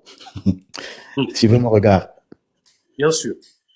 Je n'ose même pas imaginer ce que ça aurait été. On a un pays de 2 millions d'habitants. Le Gabon est l'un des rares pays où tu arrives encore à parcourir 10, 20, 30 kilomètres. Tu ne trouves même pas une once de vie humaine quelque part. Que toi et la forêt et l'obscurité. On est dans ce pays-là. On est dans un pays où on parle de 2 millions d'habitants et que s'il faut même encore même faire des grosses soustractions en mettant les natifs eux-mêmes à écarter ceux qui ne sont pas forcément là et tout, on est peut-être même moins que 1 million. On dispose du pétrole, du manganèse, du bois, d'autres richesses informelles qu'on sait qu'on a là, qui n'ont pas déclaré là. On n'arrive pas à gérer 2 millions de personnes. 2 millions de personnes. Attendez, non, moi j'ai envie de dire, non, s'il faut vraiment comparer le Gabonais à un autre d'Afrique, il y a de quoi dire que le Gabonais est bête. Hein. En fait, c'est un peu comme si on te laissait la charge de tes petits frères avec autant de moyens que possible. Papa a déjà payé l'électricité, il a payé l'eau, il a machin. Mais toi, tu n'arrives même pas à laver tes petits frères en fin de soirée. En fait, c'est ça. Tu n'as même pas la responsabilité de te dire, il est 17h, tu les envoies juste au bain. Juste ça, juste ça. Non, mais non, c'est terrible. Quand le frère me ramène même à cette partie de me dire 2 millions d'habitants, c'est 2 millions d'habitants où on est en train de trouver tous les problèmes des États-Unis sur nous. C'est dans 2 millions d'habitants qu'on retrouve les problèmes de la Grèce. C'est dans 2 millions d'habitants qu'on retrouve les problèmes du Yémen. C'est dans 2 millions d'habitants qu'on retrouve les problèmes du Pakistan. Et ils viennent avec toutes les technologies. Pardon, frère, excuse-moi. Non, mais en fait, je suis en train de... Les pays développés nous amènent les problèmes des pays développés, des pays où il y a plus de population. C'est que quand tu écoutes, tu arrives à avoir des comparaisons, juste parce qu'il faut se défendre. Tu écoutes, non, mais en France, là-bas, mais sérieusement, vous parlez d'une population de tout un pays de 2 millions d'habitants et vous faites des comparaisons avec des pays, avec des habitants. Non, mais Jésus, mais j'ai peur. 60 millions d'habitants et qui ont plus de 60 millions d'habitants. Ce qui déplore, c'est parce qu'en fait, même lorsque tu vas essayer de leur expliquer cela, ils vont chercher à dire, mais tu ne connais pas, tu sais, vous racontez des bêtises. Et ce quelque chose, c'est qu'ils vont vous raconter des bêtises. Or, vous ne savez pas ce qu'ils sont en train de parler. On parle de 2 millions d'habitants. Ça veut dire que le Gabon est un pays qui a énormément de richesses par rapport à des pays qui ont 100 millions d'habitants. Ça veut dire qu'un petit pays comme ça, là, ce qui est au sous-sol, ce qui est, on peut dire comment, exploité, chaque mois ou chaque jour, ça veut dire que ça dépasse largement par rapport à d'autres pays qui ont énormément d'habitants. Bon, moi, j'ai quand même étudié sur beaucoup de choses. Bon, il y a des choses que je ne peux pas dire ici. Bon, je pense qu'il y a des trucs qui sont très sensibles que je ne peux pas, parce que ça peut tourner à autre chose. Mais, sincèrement, il y a des trucs en bas. Je vous dis qu'il y a un truc en bas qui dérange. Il y a un truc qui est en bas là, qu'on ne peut pas entrer. On est obligé de rester sur ça. Parce que, là encore, nous avons un second problème dans le pays, que, voilà pourquoi j'ai vraiment du mal à, on peut dire comment dans le côté politique, voter encore, parce qu'on est épuisé. C'est seulement on est épuisé. Pourquoi? Parce qu'au Gabon, nous sommes confrontés à un autre problème, c'est que nous donnons notre âme. Je peux dire que c'est l'âme. On donne l'âme ou l'esprit à un dirigeant. Est-ce que vous pouvez imaginer comment les Gabonais étaient assoiffés? Comment les Gabonais étaient contents au 30 août? Comment les Gabonais ont donné quasiment tout, ils ont dit que c'est bon, c'est fini. On a trouvé quelqu'un. Avec toutes les promesses qui ont été dites. Avec tout ce qui a été dit comme chose. Avec un virement à 360 degrés. Est-ce que c'est ce qui a été dit ou bien autre chose? Avec des choses qui ont été dites, on fait comment? Fuite en arrière. C'est-à-dire qu'on a dit quelque chose aujourd'hui, après, quelques mois encore, c'est le contraire de ce qui a été dit. Et lorsqu'on demande le compte, on dit, ne parle pas. C'est-à-dire qu'on te frappe et on t'empêche de pleurer. C'est ce qu'on est en train de faire actuellement au Gabon. C'est-à-dire qu'on vous frappe et on t'empêche de pleurer. Donc, imaginez la douleur. Ça veut dire que c'est un peu comme si on t'attachait avec les cordes, on te fume avec le scotch et on te fouette. C'est-à-dire que tu ressens la douleur jusqu'au cœur, tu peux décéder, tu peux mourir. Et c'est la situation actuelle que le Gabonais se retrouve actuellement. C'est quand tu essaies de parler, bon, on va vite te prendre, tu veux parler, on va t'enlever, tu veux faire quelque chose. Donc, on est obligé de vivre dans la peur, même ceux qui sont étrangers, qui ne sont pas protégés. Parce que ils peuvent même aller vers l'étranger, on va te bloquer les documents, parce qu'il y a d'autres qui n'ont pas encore de nationalité. À l'étranger, tu vas chercher le même tes documents, qu'est-ce que tu dis? C'est ce que tu dis là.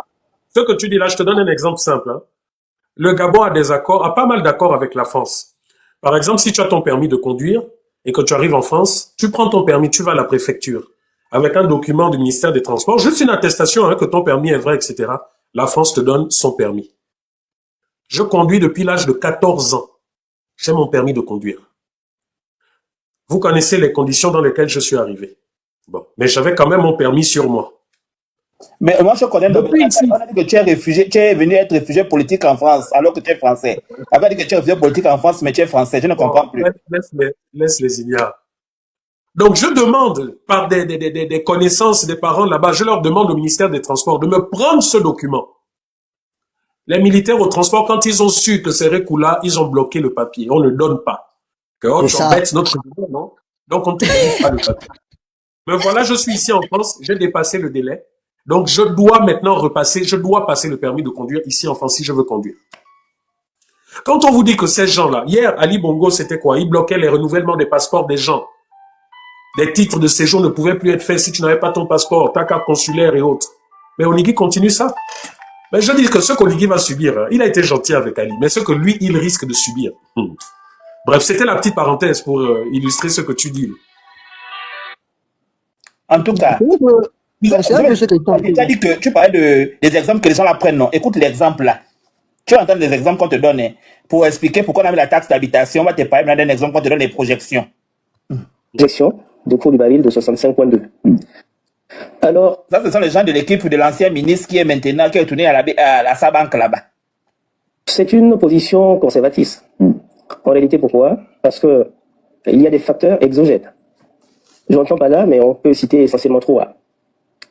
Au niveau des États-Unis, nous avons une augmentation des réserves. Il faut savoir que le pétrole qui est produit aux États-Unis n'est pas forcément raffiné aux États-Unis. Les raffineries aux États-Unis importent du pétrole, essentiellement du Canada et du Mexique, environ 70%, et donc constituent des réserves. Et voyez-vous, les cours du baril obéissent à la loi économique qui est connue de tout le monde, la loi de l'offre et de la demande. Donc plus la matière est rare, plus cher elle vaut. Plus elle est abondante, moins cher elle est. Et donc au niveau des États-Unis, il y a cette constitution de réserves ce qui fait en sorte que les cours vont avoir tendance à baisser. Ça c'est le premier élément. Le deuxième élément, nous parlons des tensions économiques entre les États-Unis et la Chine. Nous suivons tous les informations. Vous avez vu les choses, donc on te pose une question pour répondre au problème du Gabon. Toi, tu as parlé de la Chine ou des États-Unis. C'est la même réalité. Ça, c'est la chose du Gabon. Et en pleine chaîne télévisée, c'est-à-dire qu'ils ne se gênent même pas. Tu viens nous expliquer ça. On te demande où est passé l'argent. J'ai dit qu'ils n'ont même pas honte. Parce que comment voulez-vous comparer un pays comme la Chine, qui a combien de milliards de personnes au Gabon? Quand nous disons 2 millions là, au Gabon, il faudra soustraire ceux qui sont dans la diaspora, hein, parce qu'ils ne gèrent pas tous les 2 millions. Hein. Moins, Manès, ceux qui sont dans la diaspora. Donc ils sont encore plus incapables, encore 5 fois. Si peut-être même 10 fois. La ville où je suis, ici à Lyon, le maire gère 5 millions d'habitants. 5. Donc on prend 2 fois le Gabon et puis il y a encore un reste. C'est le maire qui le gère. Non, c'est que même si on veut, nous sommes obligés de rire en fait, quoi, parce qu'ils se disent que, peut-être qu'ils pensent qu'ils gouvernent des moutons. Et c'est pour ça, vous voyez, ils ne partagent pas la connaissance avec les populations. Et c'est pour ça que, bien que l'administration gabonaise est une administration écrite, mais tu ne trouveras presque jamais, quand tu vas dans un ministère, tu ne vas jamais trouver quelqu'un qui va te dire, bon, c'est ça qu'il faut faire, ou bien un document qui est prêt que tu peux remplir. C'est jamais forward. C'est jamais machin. C'est toujours, oh, mais peut-être que tel n'est pas là. Ah, on t'amène en bas, vous remontez en haut, vous allez à gauche. Ah non, c'est pas. Ben, c'est comme ça dans la grande. C'est comme ça. C'est comme ça. Bonsoir d'abord à tous. Bonsoir. C'est un recèlement d'informations. Oui. Bon, moi, j'ai passé là, j'ai vu le live du grand. Et vraiment, ça m'a vraiment interpellé. Je suis un étudiant ici au Gabon. Et vraiment, c'est pas facile. C'est pas facile dans quel sens? Dans le sens où on est jeune, diplômé. On vient à peine d'obtenir les diplômes. Mais l'histoire qu'on nous dit 5 ans, 10 ans d'expérience, 3 ans d'expérience. Et même pour avoir les stages d'abord, pour booster en expérience, nous n'en avons pas. Le fait d'abord de déposer les dossiers par cela. Tu t'es inscrit au PNPE. Il faut t'inscrire à 2,5 milliards là-bas. Je suis inscrit là-bas, grand, je suis inscrit là-bas depuis. Là-bas, qui faisait les formations dans les provinces. Je dis que moi, c'est fait partie de la formation. Là, ils ont publié l'article là-bas. Je suis là-bas, mon aîné. Je suis inscrit là-bas. Vas-y, parler, vas-y. Je suis inscrit là-bas, comme je disais. D'abord, pour trouver d'abord l'argent dans du taxi, c'est compliqué. Parfois, tu peux partir à Olam, tu peux avoir fait une semaine pour bien pointer ta miette, pour essayer de pas déposer un peu les dossiers dans les ministères. Mais quand tu pars dans les ministères, c'est comme la grande dame disait, même pour te donner l'information, oh, tel n'est pas là, oh, etc. À un moment donné, ça décourage. Ça décourage vraiment. Et on se retrouve parfois au quartier, comme si on n'avait pas appris, ou bien vraiment. C'est cette petite chose-là vraiment qui nous fragilise.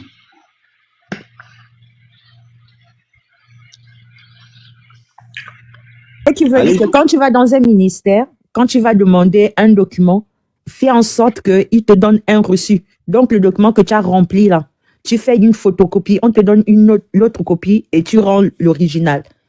Il faut vraiment exiger ça. Parce que si tu n'exiges pas ça, oui, l'accusé de réception, oui, c'est ça le mot, c'est ça le terme en fait. Il faut vraiment l'accuser de réception. Si c'est pas ça, ça finit chez Maman Gâteau. Et même, hein, même avec l'accusé de réception, hein, si tu ne prends pas le nom de la personne qui t'a reçu, son numéro de téléphone, enfin, ils vont même pas te recevoir.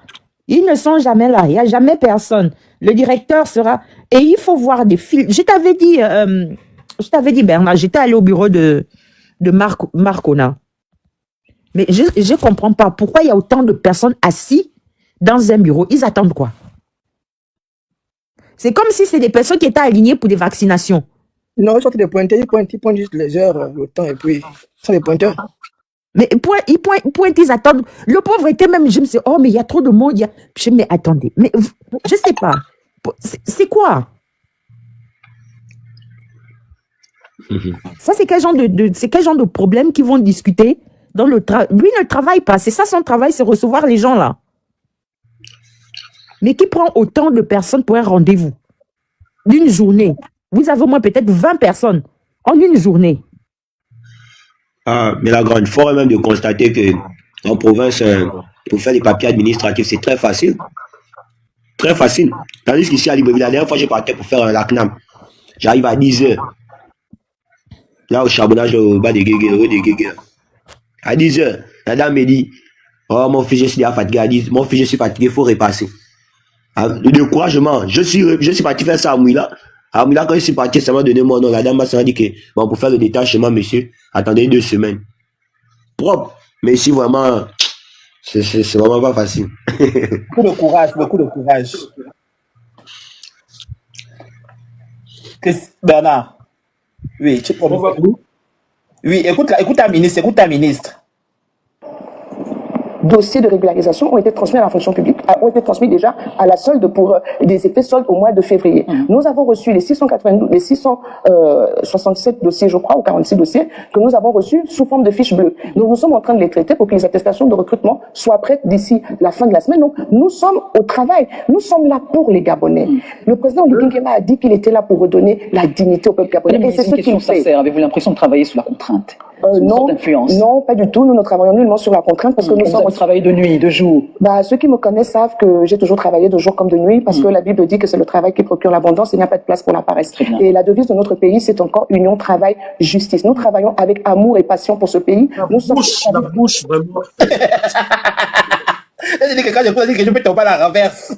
Moi, il a que 60 000 postes. Mais moi, c'est en fait, qui aurait cru? Moi, je suis souvent assis là, dans ma chambre, je dis, qui aurait cru? Moi, excusez-moi, forcément, il y a des personnes qui écoutent, qui sont peut-être ces personnes-là, qui écoutent. Mais j'ai quand même suivi, je suis la diaspora pendant longtemps. Je suis depuis longtemps, parce que je ne me prononce pas trop, parce que y a trop un moment, quand je sais un peu intervenir, et puis les parents derrière, tu sais, les gens là, faut pas faire, même la chambre de parler, peut-être ils vont voir ce qu'ils vont faire, après ils vont me dire, mais, ouais, m'attaquer après pour dire, on t'avait dit que, faut pas mettre la bouche, un truc, la politique, tu sais que les gens sont rancuniers, un truc comme ça, ils vont te bloquer, tu n'es pas encore arrivé. Mais on s'étouffe. Ceux qui sont là-bas, l'étranger là, eux, ils sont là-bas, ils sont calés, ils ont du travail, ils sont à l'abri, ils sont protégés, ils savent sur quoi ils comptent. Mais vous, personne là, vous comptez sur quoi? Tu es encore jeune. C'est ce qu'on nous dit. C'est ce qu'on nous dit toujours. Et d'autres veulent parler, mais ils ne peuvent pas.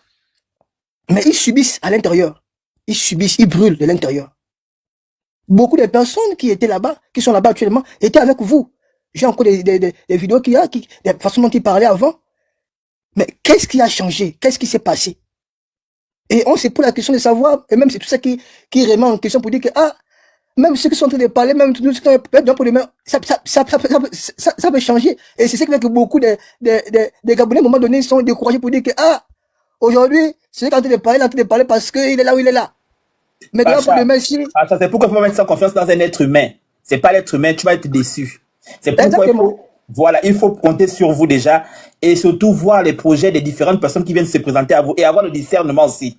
C'est-à-dire que même voir déjà le passif de la personne. Mais le Gabonais, lui, il fonce seulement. Il oublie même que la personne a un passé, d'où il vient, quels sont ses parents, son origine, au fait. Mais on ne regarde pas tout ça. On va dire Anne Josie, Anne Moïse. Et puis on va rester sur ça. À un moment donné, il faut se poser les bonnes questions.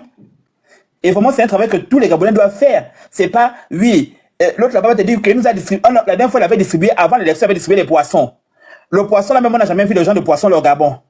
C'est les poissons même que les gens comprennent là, que c'est dans les pays bizarres, là, il y a la fin, là, qu'on peut donner nos poissons, là. Les gens sont partis, ils ont pris les poissons, ils ont jeté ça. Donc, on va vous donner tout, c'est-à-dire qu'il n'y a même pas le respect des gens. Il va vous dire que, c'est-à-dire qu'il a des idées qui sortent comme ça du ciel. Il va te dire que oui, plus d'importation de poulet. Mais comment tu as fait pour évaluer que là aujourd'hui l'élevage que les Gabonais font de manière artisanale, c'est-à-dire qu'ils ne remplissent pas les normes, comment dire, c'est-à-dire pour des grandes populations, tu vas dire que non, tu décides de fermer le truc pour dire qu'on va seulement consommer que la production nationale. Bon, moi je ne sais pas, c'est-à-dire qu'à un moment donné tu te demandes que, mais on fait preuve d'amateurisme avec ce type-là, c'est un amateur et même c'est un aventurier parce que quand tu le vois fonctionner. C'est dans sa tête, c'est-à-dire qu'il est dans un monde parallèle. Et il nous entraîne tout dans la falaise, on doit tous se jeter avec lui. Non, c'est effrayant. Moi, je suis dépassé, au fait. Quand je vois cette discussion du siège, je me pose des questions. Allez-y, King. Bonsoir. J'écoute un peu la conversation depuis un moment. Et j'aimerais ajouter juste un peu de ma pensée et dire que le Gabon, le problème du Gabon est plus profond que juste un chef d'État. Le problème du Gabon est plus qu'un chef d'État parce que je suis d'accord avec vous. Lorsque nous avons faisons un peu la genèse, faisons la genèse. On a un premier président qui ne veut pas, lui, les indépendances. Après, on a un président qui arrive, qui vient avec des grands chantiers, le chemin de fer, les routes et tout. Et après lui, on a un président qui vient avec l'idée du Gabon émergent. Et après, on a maintenant un président qui dit veut reconstruire le Gabon et redonner du respect à cette nationalité. Mais quand on regarde, il y a aussi un problème de sélection. Parce que bien que l'homme à la tête ait une idée et le support du peuple au début, son casting est peut-être mauvais. Et on va repartir en détail sur tout ce que j'ai écouté. Il y en a qui se sont plaints du fait que lorsqu'ils vont dans une administration, les dossiers n'avancent pas, ils n'arrivent pas à récupérer un document au même moment. Mais ce sont les mêmes personnes qui se plaignent des qualités de vie du Gabon, des personnes qui agissent ainsi. Donc, ce qui veut dire que le problème du Gabon est plus fondamental. Il est déjà du fait que tout le monde veut la vie facile. Essayons de faire une parallèle juste en vivant au Gabon. Comment expliquer qu'un Malien arrive aujourd'hui, commence à nettoyer commence à laver les pieds des gens, nettoyer des chaussures, et que demain il ait un magasin, et qu'il ait 10, 15 maisons chez lui après, en vivant au Gabon. Et lorsqu'il a fait cet argent, qu'est-ce qu'il fait? Il s'achète un passeport gabonais pour sortir du Gabon, pour pouvoir maintenant faire des affaires encore plus grandes. Nous souffrons d'une chose. Au départ, à l'époque des années de nos pères, c'était le nègre et la médaille. Aujourd'hui, nous souffrons du syndrome du nègre et du diplôme. Nous sommes tous conscients que le diplôme ne crée pas la richesse. Pour ceux qui sont sortis le savent que le diplôme ne crée pas la richesse. La preuve que la plupart des grands hommes riches à l'étranger sont des personnes qui ont souvent abandonné en deuxième ou première année d'université. On peut aller vérifier les noms. Donc le problème du Gabon est plus grand que seulement le chef d'État. Le problème du Gabon est déjà ce côté où, au sortir de la Deuxième République, on était habitué à recevoir, à avoir la main tendue. on était habitué au principe de il faut un ministre du haut goût, un ministre du moyen goût, un ministre. Mais ces ministres-là, après, ils choisissaient leur personne aussi pour mettre comme directeur. Et ces directeurs-là aussi choisissaient leurs cousins, leurs parents pour établir comme dans les sous-préfectures et dans les administrations. Ce qui fait qu'il n'y a jamais eu, en fait, un casting de qualité. Il y a toujours eu un casting relationnel. Et ça nous poursuit jusqu'aujourd'hui. Parce que ça nous poursuit jusque même dans l'évolution au niveau de la tête de l'État. Regardons les ministres aujourd'hui. Ce sont les enfants, les petits-fils d'anciens. Les directeurs aujourd'hui, ce sont les enfants, les neveux, les petits-fils des anciens. Il y a toujours des ramifications, mais qui n'a rien à voir en fait avec le casting de qualité qui est la compétence. Ceux qui rentrent avec le semblant de compétence sont ceux qui en fait viennent chanter les éloges. Aujourd'hui, nous avons la preuve. Tous ceux qui ont chanté contre Ali Bongo en France au Trocadéro, qui sont rentrés aujourd'hui, c'est sûr que vous criez aujourd'hui. Pourquoi? Parce que on se rend compte que certaines personnes, tant qu'ils n'ont pas encore goûté, comment il s'appelle encore? Socrate disait, tant que tu n'as pas encore goûté, tu peux pas savoir. Tant qu'ils étaient de l'autre côté, avec la faim, mais c'était contre le chef. Mais dès qu'on leur a donné la possibilité d'avoir le bâton, mais ils tapent sur ceux qui sont en dessous d'eux. Donc, quelque part, le problème du Gabon est plus grand que seulement le chef de l'État. C'est déjà de la tête au bas. Le père de famille qui, aujourd'hui avec un poste, va voler et après envoie son fils dans une formation spécialisée pour venir travailler là où il est. Ce n'est pas normal. Mais c'est ce qui crée ce problème récurrent que nous avons d'incapacité, d'incompétence. Parce que nous sommes dans le relationnel. Et peu importe qui sera à la tête, tant qu'on n'aura pas nous-mêmes déjà reformaté notre façon de penser, qui est le nègre avec le diplôme, parce qu'il faut le reconnaître. Un pays comme le Gabon, qui est parmi les pays les plus grands consommateurs, c'est bizarre.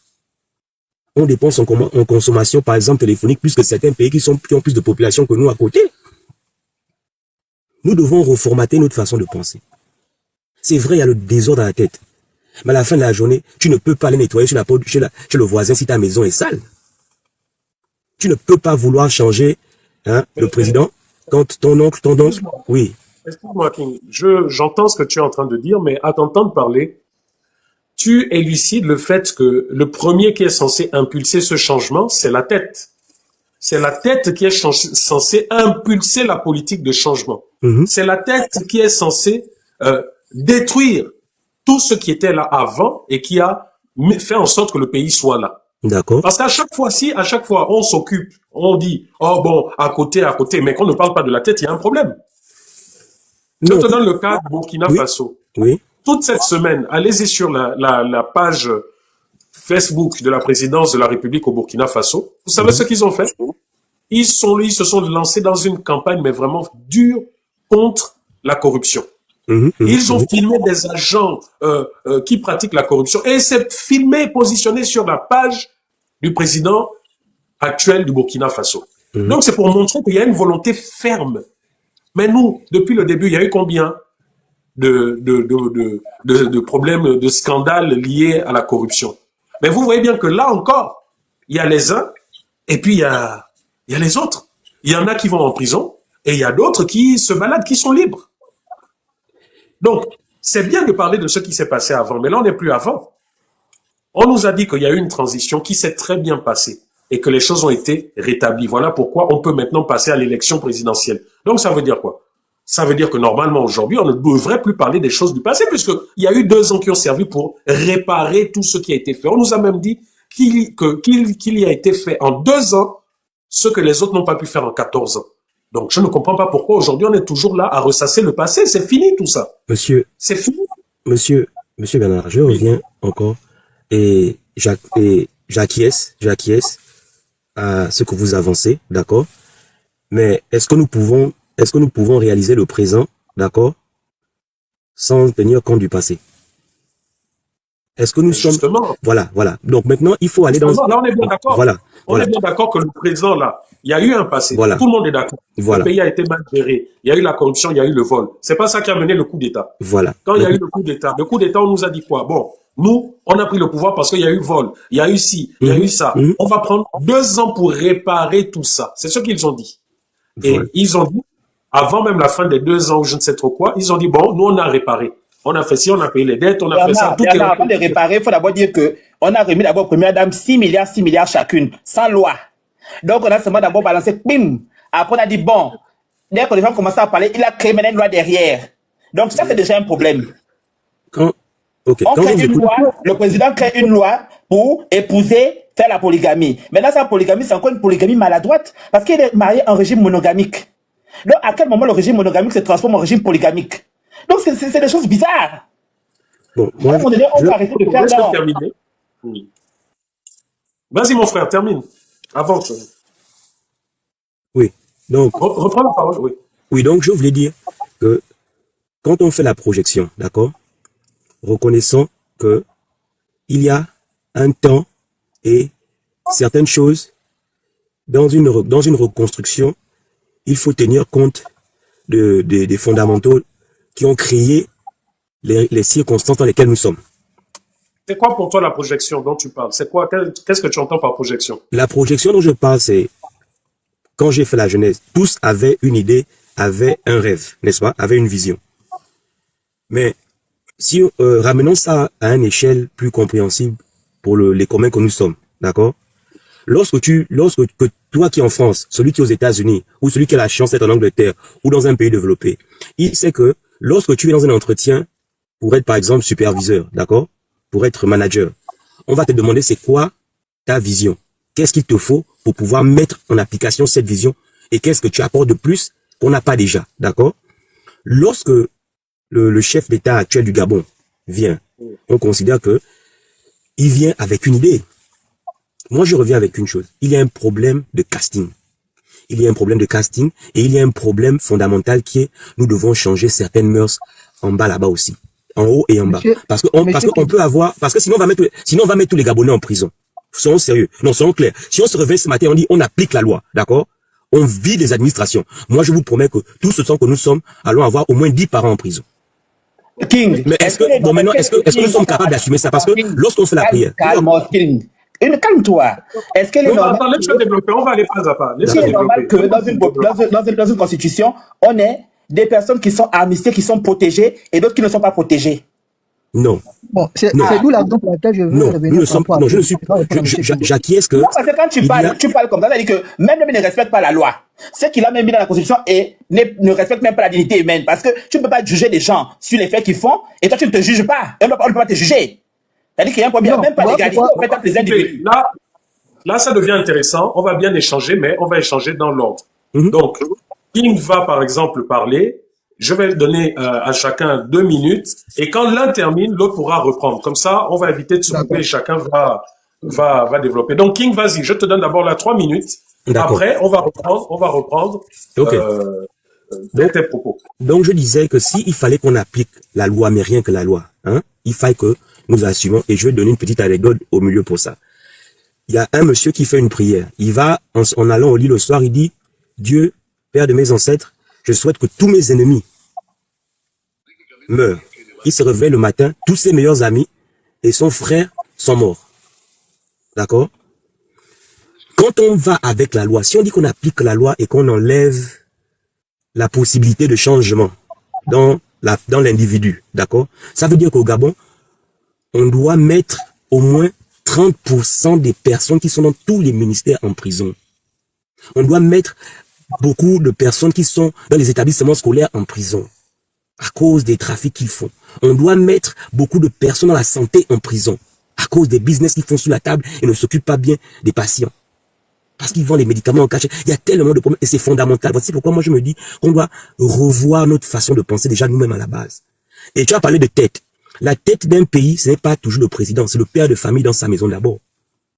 On a tellement de pères de famille qui sont incohérents avec la prestance d'un père de famille, qu'on a le résultat que nous avons. Bernard, fais monter Sandrelle en privé, s'il te plaît. Vas-y, tu peux continuer, King. Non, c'est bon, je vais m'arrêter là d'abord. Oh. Non, moi, ce que je veux même lui poser comme question, c'est que, bon, tout ce qu'il dit là, c'est bien, mais le fait que c'est dans un pays, il nous donne des informations sur aucune base. Moi, je parle de la Constitution, qui est une loi qui existe, et là, on parle d'amnistie, et que là, il n'y a pas de base. Tu nous parles de personnes qui font de la corruption et autres, tout ce que tu veux, mais il n'y a pas de base sur ce que tu es en train d'affirmer. C'est déjà un problème. Mais il y a des bases. Oh, sorry. Mais monsieur, il n'y a pas de base. Où sont les preuves? Tu dis qu'il y a des gens qui font ça dans les établissements, les machins. Oui, ça, c'est des oui-dire. Tu as une étude qui te dit, une étude statistique, qui te présente tous ces éléments. D'accord. Je vois, tu aimes les Je vais affirmations. un peu rebondir. King, je vais un peu rebondir sur ce que tu dis. Tu sais, c'est ça le problème du Gabonais. Quand ça vous arrange, vous êtes dans l'émotion, dans le sentiment. Parce que ça, c'est l'émotion. Hein. Oh non, si on met tous les Gabonais... Oligui a fait ça dans son discours. Que non, si je mets tout le monde en prison, machin, etc. C'est faux. Soit nous avons des lois dans un pays, soit nous n'en avons pas. Commencez par faire appliquer les lois de façon aveugle.